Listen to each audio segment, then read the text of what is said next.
Hello, Hello, what's your name? my name's Maureen Karnowski. Hello, Maureen. And where did you grow up and where do you live now? I grew up in Glasgow and I live in Glasgow still. Oh, nice. Have you lived all your life, never moved?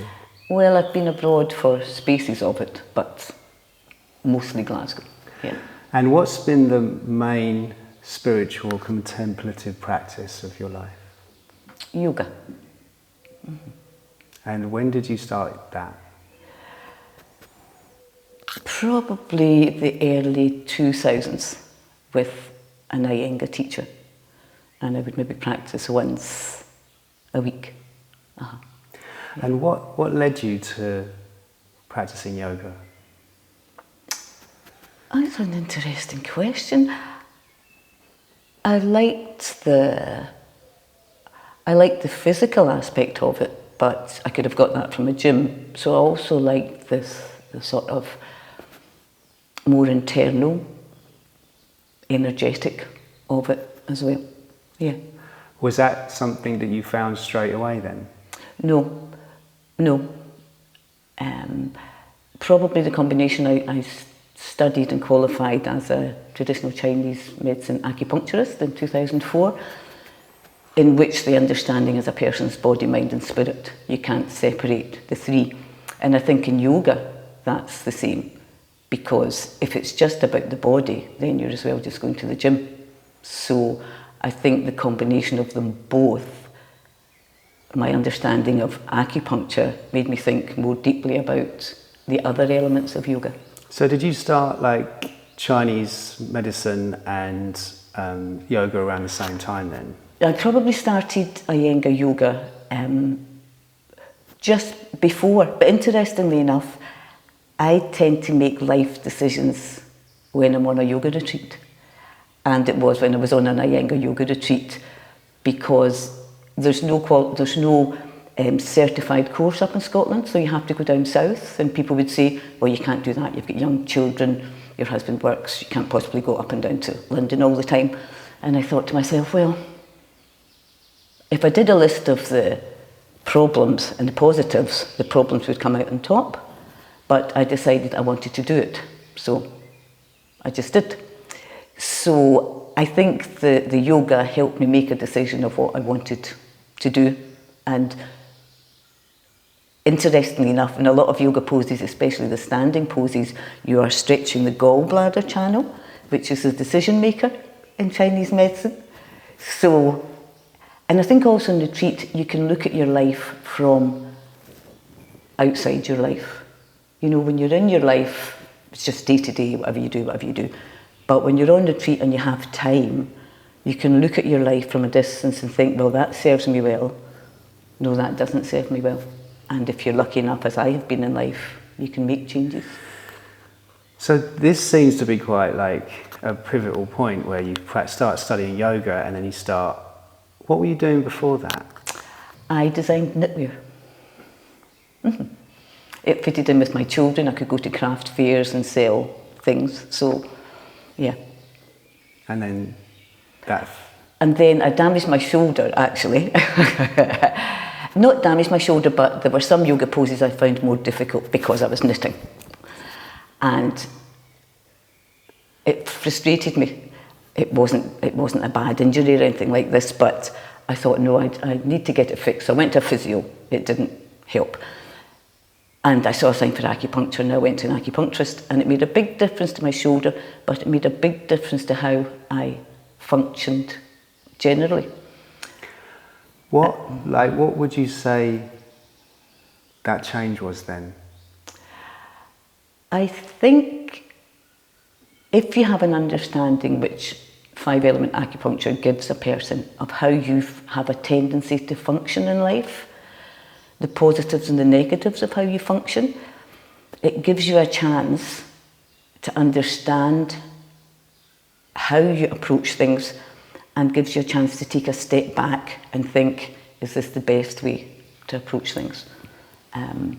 So yes, acupuncture has had a huge impact on how I live my life and think of myself. Do you think that's as much as yoga, or if not? Yeah, I think the combination of both of them, yeah. And I find that I think I've said to you in the past, when I'm practicing yoga, it's the one time I don't think about the people that I practice acupuncture on. Whereas at home, sometimes I'll sit and think, you know, the person's really happy about how things are going, and I'm thinking, no, things should be a bit better. But in yoga, I don't think of other people. So the yoga practice became something very much for you. Mm-hmm. Mm-hmm. Yeah. Right. Yeah. And so what was the evolution of your practice from Iyengar from? Well, my Iyengar teacher said in 2000, and I don't know, it might have been 2006, something like that, there's an Ashtanga teacher called John Scott coming to Glasgow. You really have to go and see. But I'd never done Ashtanga, so when I went, and John Scott, who's very much about the count even then, and these people were doing all these poses, and I found the movement of the body and the concentration really, really interesting. But it was difficult to find an Ashtanga teacher. And then I went to India in 2009, but in the north, and there was no yoga. But I went to Purple Valley in Goa in 2011, my first yoga retreat, Ashtanga Yoga retreat. And I've gone every year up until the pandemic since. Mm-hmm. To Purple Valley? Mm-hmm. Yeah. Is that something like a pilgrimage for you? It is. You get away from the Scottish weather, which is a huge, because it's usually January, but you meet lots of really nice, interesting people from all over the world who are doing lots of different things. Some of them are doing nothing, some of them are doing really interesting things, but they all have that common bond that they find they live their lives better when they're practicing yoga. Mm-hmm. And so how did the movement from Iyengar into Ashtanga, was it just something that the fluidity of? I think like both types. I think sometimes people can become very inflexible, like in Iyengar, which I love, but sometimes, you know, a millimetre out, your foot in the wrong position and you get hit with a stick. Mm-hmm, yeah, with Indian teachers. I think sometimes it can be a bit too inflexible. But with Ashtanga, sometimes maybe a wee bit too much ego. So I still like the combination of both, yeah. And still do both, although sometimes that's frowned upon. Or do them both together? No, I don't do both together, but even the fact of practicing a different type of yoga, some Ashtanga teachers are. What do you find practicing both gives you? I think Iyengar, a basis in Iyengar gives you much better positioning, to be perfectly honest. I think sometimes I see Ashtangis, especially in headstand, which I don't know if it's actually taught in Ashtanga, and their headstand is not very good for the neck, whereas in Iyengar, it's you know, it's props and so I think they both have a place, and personally I've got to the age that I don't really care if somebody says to me I shouldn't be doing a particular type of yoga. If it's good for my body, mind and spirit, then I'll do it. Yeah. How have you found that the kind of like, when you look at the subtler, more kind of philosophical side of yoga, how has that impacted you? I think with the understanding that it's a hard one. I think with the understanding that if you follow certain beliefs in life and your intent is to be as good a person as you can and not harm other people, I think that comes through from yoga practices. And also I think the philosophy of, and as you said recently on this retreat, you know, you do your practice, sometimes good, sometimes bad, and then you let it go. And I think in life, and I will say this to a lot of the people I treat with Chinese medicine, we can always look back and say, that was maybe the wrong decision I made there. But we make decisions with the best of intentions. You don't go out of your way to make a bad decision. So to hold on to it for a long period of time doesn't serve you well. You have to just let it go. And I think yoga with the breath and you do the asana. It might be good, it might be bad, but you let it go and you move on. And I think that... Is that something that you kind of adopted through practicing both things, that you're in yourself? And what I'll do is I'll maybe try a pose, might not work. I'll try it maybe 3 times. If it doesn't work, I'll let it go. I don't think, right, I'm going to get this pose if it kills me. Because I think that can be the negative of Ashtanga Yoga. That sometimes it can be, people can practice it. Not a negative about Ashtanga Yoga, but a negative of perhaps the thinking of some people who practice Ashtanga Yoga, that there can be quite an aggressive, and I really don't think to be aggressive with the body is a good thing, or for the mind. Do you find that those practice has like helped you to soften the awareness you have of your body? Oh, most definitely. There will be poses that I probably could do, but I have a bad knee, not through yoga. So I know that to do these poses are not good for my knee. So in the past, when I started Ashtanga Yoga, I would do them, knowing that it wasn't good for my knee. Now I think I would rather be walking in 10 years than not walking. Is that something to do with like meeting the practice of yoga at a later in life? I in a way, but I also think it's also an awareness of really how fabulous our bodies are, and it serves us well if we look after it, but quite often we don't. So many people are in the head and not in the body, and I think that's a plus with yoga, that actually it takes you from your head and into your body, whereas some people have no connection whatsoever. So it might be a combination of coming to yoga late in life, but I think it's also an understanding that your body tries its hardest to do well by you, and you should feel positive about it rather than negative. Like, I have a bad knee, but sometimes when I do poses, I pat it and say, God, that's pretty damn good you managed to do that, rather than, and I think you have to change the way you think about your body and your mind. That actually, if you try and treat it well, it will serve you well. If you treat it badly, why should it?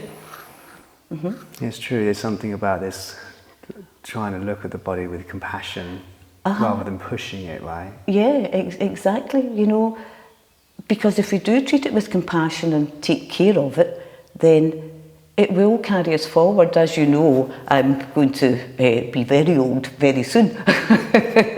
What do you mean by that? Well, I have a big birthday coming up when I'll be 70 on Saturday. And actually, I think I'm stronger now than I was in my 40s because of yoga. I don't think just stronger physically, which is definitely the case, but stronger mentally as well. There's something about that. I'm glad you brought that up, because like I see you a lot. I've seen you a lot over the years in these retreats and in the places that we meet and we connect. And all to a person, everyone's like looking at you and really just inspired by you being an advanced practitioner, by you turning up, and just practicing with a sense of like joy and ease. I mean, I love the way that you just are still so passionate about it, and that I love the way that we connect and the way that we help each other. We have a real kind of, seems like a real synergy, and that only comes because I see such a spirit in the way that you turn up. And I think people are really inspired by that. And looking at you, I hear you have your big 70th birthday, but I make you right, knowing you for only the last 6 or 7 years. You seem like you're only getting stronger. But I think it's also good perhaps for people to see, maybe younger people, to see somebody of my age still practicing, still doing quite advanced poses, not really broken or frail or feeble, with the understanding that your body will be kind to you if you let it. You don't need to become riddled with arthritis and, There's something, we say this to a lot of people. I say, this is, there's no rush with this. We're practicing for life. And that's what I want, and that's why I don't do poses which I know will really impact on my knee, because I do want to practice till the end of my days. I don't want to attain a pose which is going to break me. What do you think the biggest thing you've learned about yourself? About I think looking at the kind of like Chinese medicine and yoga, and you know, actually practicing this later in life, like hitting 70, practicing 30 is amazing. You know, and continue to, and me as a teacher who helps you, continuing to turn up and practice with such a spirit is an amazing thing. So I'm wondering, and this is personal, like a question, what drives you? I think the feeling that I get after I've practiced drives me to practice, because in Chinese medicine everything is about balance, the body, mind and spirit being balanced, and quite often with life we all feel a bit out of balance, imbalanced in some way, whether it be mental, physical, spiritually. So when I practice, even if it's a so-called good practice, or like this morning, not such a good practice, at the end of it, when I think back on it, I feel much more in balance. And that's a good thing to feel, Scott, to feel in balance. Whatever age. Whatever age, yes, exactly, exactly. So if there's one thing you'd like to share with people about something you've learned through all of this, all of your practice, of all of your studies, what would you like to share? I think it's that your body and your mind will serve you well. And so to start something like yoga, and if you go into an Ashtanga yoga class for the first time, it can be quite daunting. You know, you'll see people standing with one foot behind their leg and doing all sorts of weird and wonderful things. So I think what people should understand is we all started somewhere. We will all get to some point, might not be standing with your foot behind your head, but realistically, does that make you a better person? Although I feel that it would make me a better person if I could do that.